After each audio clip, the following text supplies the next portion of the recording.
semplicemente buona la prima. Voglio cercare, vediamo se quest'anno riesco a essere più continuo anche con i mini social. Voglio ricordarmi, in un minuto devo essere capace di fare una sintesi, poi ci sarà l'approfondimento ovviamente perché non mi basta. Però buona la prima, buone le intuizioni, insomma, di un centrocampo più folto che si muove molto. McTominay, De Bruyne subito ha avuto un ottimo impatto. Mi sono piaciuti tutti.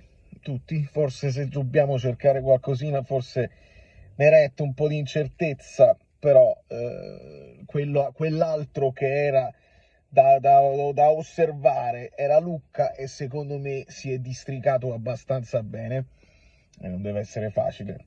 Siamo già al minuto, quindi partita tranquilla e Meret da rivedere. A posto così. Iscrivetevi al canale.